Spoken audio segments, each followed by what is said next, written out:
O que acontece quando uma tragédia atravessa o crachá? O que acontece quando alguém perde tudo e mesmo assim precisa bater o ponto na segunda-feira? Até onde vai a empatia de uma empresa? E onde começa a responsabilidade corporativa? Olá, eu sou Elisama Pires e este é o canal Entre o Dito e o Feito. Porque sim, aqui nós falamos de cultura organizacional. Toda empresa tem sim cultura. A diferença é se ela impulsiona resultados ou sabota decisões. Eu mudei completamente a pauta do vídeo de hoje. Eu ia falar de comportamento social, sobre entretenimento, sobre dinâmica de jogo. Mas diante, infelizmente, do que aconteceu em Juiz de Fora nos últimos dias, eu comecei a pensar no que quase ninguém está discutindo. A gente fala muito sobre tragédia em si, sobre o que aconteceu, como aconteceu, por que aconteceu. Por que tudo isso? Mas quase ninguém fala sobre o depois. O depois é silencioso. O depois é quando alguém perde um familiar. O depois é quando alguém perde a casa e sai com a roupa do corpo. E o depois é quando alguém precisa reorganizar a própria identidade depois de um choque traumático. E o depois, infelizmente e inevitavelmente, encontra o trabalho.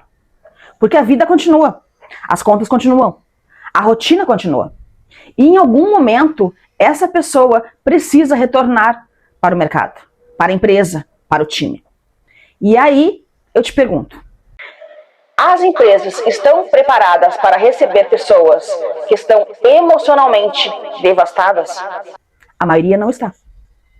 Não porque são más, mas porque não sabem como equilibrar empatia com sustentabilidade do negócio. Existe uma tensão real aqui. Empresa não é ONG. Empresa tem meta, prazo, entrega, responsabilidade financeira. Mas também, empresa também é feita e formada por pessoas que atravessaram essas perdas, traumas e rupturas. Então, como manter cultura forte sem se tornar insensível? E como ser empático sem perder estrutura? Primeiro, a gente precisa entender uma coisa técnica. Trauma não é tristeza. Trauma altera funcionamento cognitivo. Altera concentração, tomada de decisão, altera energia. E a pessoa pode parecer presente fisicamente e completamente fragmentado internamente, destruído.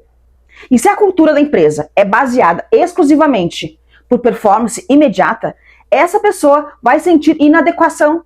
E inadequação pós-trauma aprofunda sofrimento.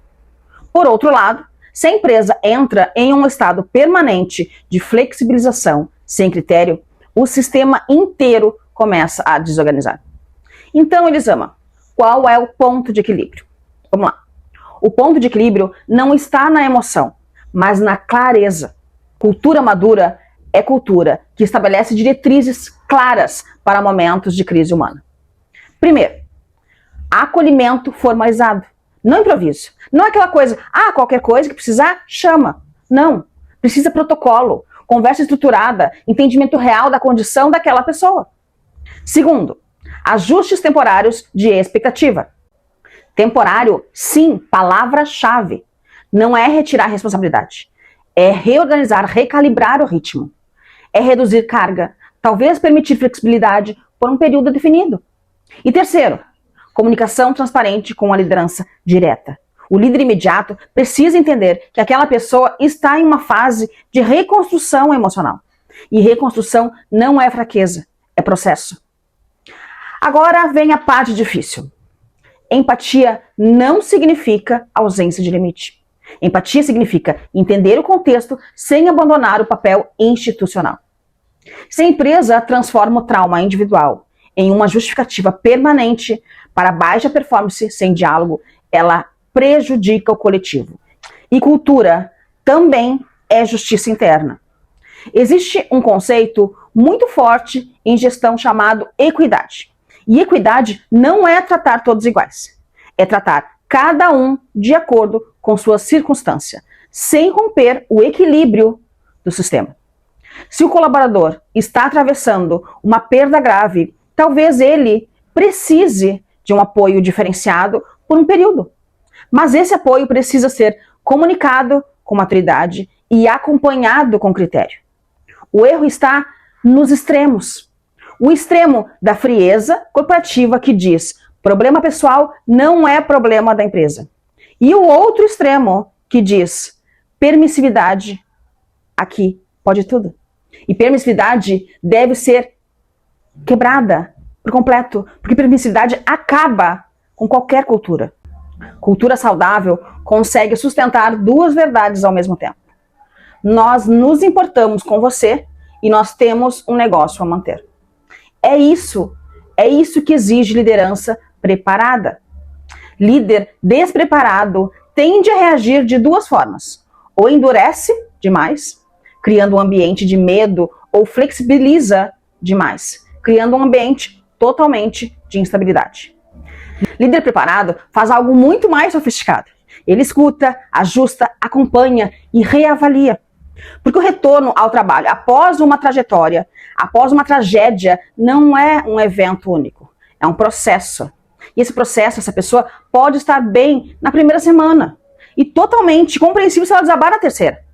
Então essa instabilidade, esses gatilhos são inesperados. E a cultura empática não é cultura emocionalmente desorganizada.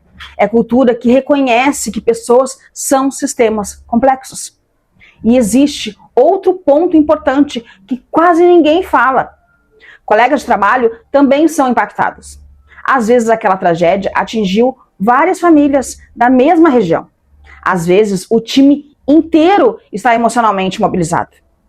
Se a empresa ignora isso e mantém o discurso de normalidade absoluta, ela cria desorganização.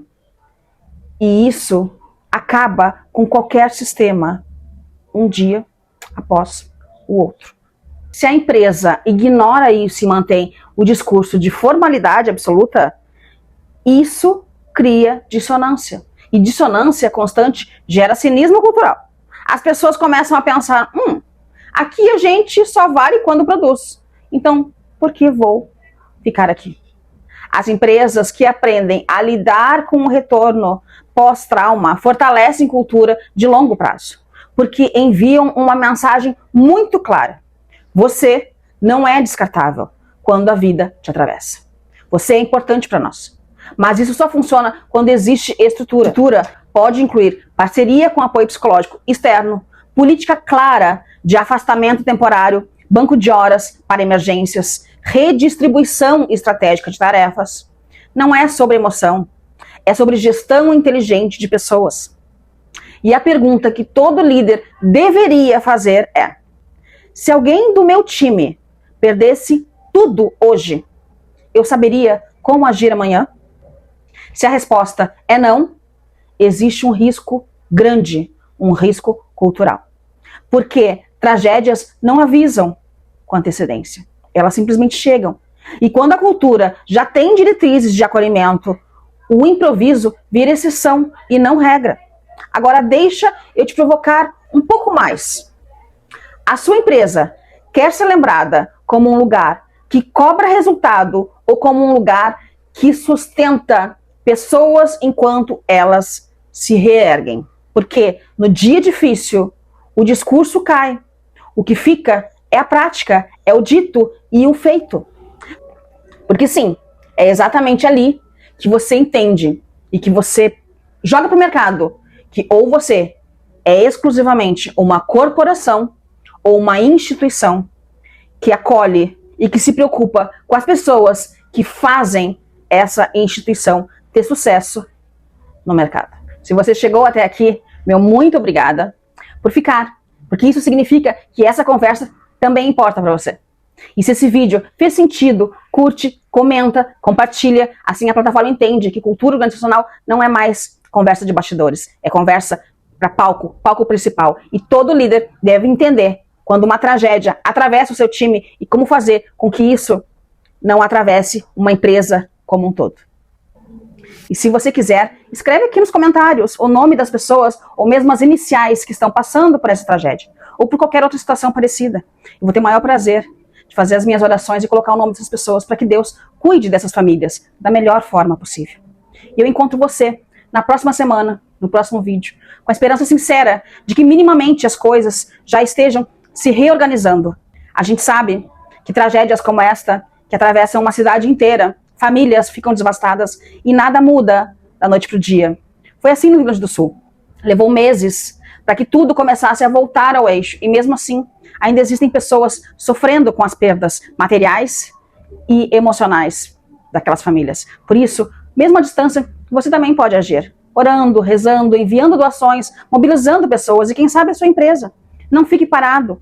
Doe também. Procure canais oficiais da cidade, instituições sérias e confiáveis. Envie roupas, calçados, água, alimentos. Mas não esqueça, doação não é descarte. Então, envie roupas e calçados organizados e limpos.